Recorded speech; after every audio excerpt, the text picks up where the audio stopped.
So on this week's Once a Mallard, Always a Mallard, we have beside me here former Mallard captain James McKenna. Nice to have you on, James. Thanks very much for having me, William. No problem. First question for tonight. Can you tell us your proudest moment in a Mallard shirt? There's probably a lot of proud moments. I suppose really the proudest moment would be promotion and the party we got down here, and to get the club up to the Premier League. I'm sure a lot of the boys were in that group in 2008, or sorry, 2012, when I got here. That would probably be the proudest moment for a lot of the lads, and it certainly was for me, to see the people down here and the joy, and just that we were that close, it was a really good group to be a part of, so that would be my proudest moment. I know when the current squad, Mark Stafford still talks about it to this day. Yeah, it was unbelievable times, some of the parties after it was, because we got promoted, maybe I think it was a month left in the season, again it was a month-long party until we got the trophy, so it could be any time within that. Probably it was the month of April that we had secured promotion. It was just fantastic times in my career, certainly. The next question for you, James, can you give me your toughest opposition and toughest team you've played against? I think probably in my time here, certainly when we were in the Premier League, the toughest opponent I would have found was Crusaders. They were just so physical, they were dominant in both boxes with the likes of Colts at the back and Owens at the top end of the pitch. They were really strong, and then you had the likes of the wingers, with Gavin White and Paul Eagley. So look, they had a wee bit of everything today in the middle of the park where he could have hurt you, he could play a bit. So really, always found Crusaders a really, really tough opponent, no matter what year, even when we were at our very best in the Premier League. Toughest individual opponent, probably. Look, I spent a lot of my time here in the centre of the pitch, so I think the best player we probably played against the first couple of years, Stephen Aaron, when he was at Korean, was just a fantastic footballer. He had the engine to go up and down. I remember a couple of times down here being asked to man mark him, but that was way above my ability level at that time. You'd have done your best to keep with him, but he could just go box to box. He was a really good footballer, and a good fella too, with a lot of time for him off the pitch, but he was hard to get close to on the pitch. There was a lot now, but he was the one that stood out. Next one, James, for you. Could you tell us your favourite goal you've scored?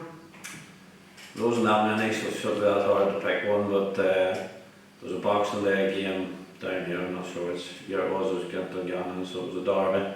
Scored quite a good goal, just past a few people and put one into the bottom corner, so that would be my favourite goal here. It was tinged a wee bit, it was late on in the game, put us 1-0 up, obviously there was a big crowd here in the derby, and it was tinged a wee bit. Then Liggett, the striker for Dungannon at the time, he got a header very late on, equalised, but look, got us a point, and it was definitely my favourite goal down here for the club.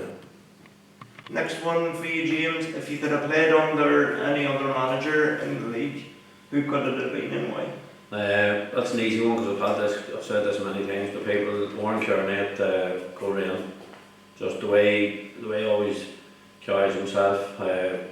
Even when we were here and I was running around trying to kick most of his players, he would always be complimentary to you after the game, and just on a personal level, when you come across managers and they take time to speak to you after the game, win, lose or draw, and then obviously watching them interviews and stuff, and spoke to different players we might have club was talking to last year, and obviously he was up there at the time. I'm sure if he's still there, but I asked him, he left Clifton, and I asked him what brought him back into the football. He said it was over, and he said he couldn't not play for him, and that was always the impression that he would have given me, that he'd be a great man to play for. So, and obviously his style of football and always good as well, so that'll be him.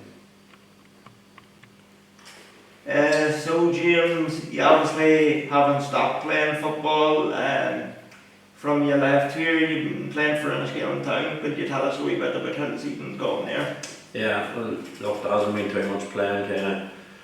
Last 3 years, been a player-manager role, and more managing the playing. But look, I still do playing the way it worked out. Just down here a couple of weeks ago, we lost a couple of centre-halves to injury, and I ended up playing the final.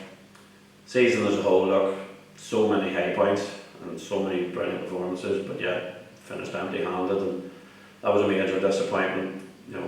collectively and on a personal level, I obviously don't have maybe not any more days playing football, and certainly not too many. So to lose the final down here was bitterly disappointing, and then obviously the league got away from us. Credit to Chumley, they went on a great run and pipped us in the league. So look, disappointing, and it's probably been a couple of weeks now. It's tough to get over that disappointment, but that's football. You have to. There's going to be winners and losers, and it wasn't for us this year. But we hope to come back stronger and go again, and that's really it. And James, I suppose football runs in the family. Kieran's had quite the season at Ipswich. Can you tell us a wee bit about that? Because you were telling me before we recorded here that you went over to Ipswich there on the day they won the league.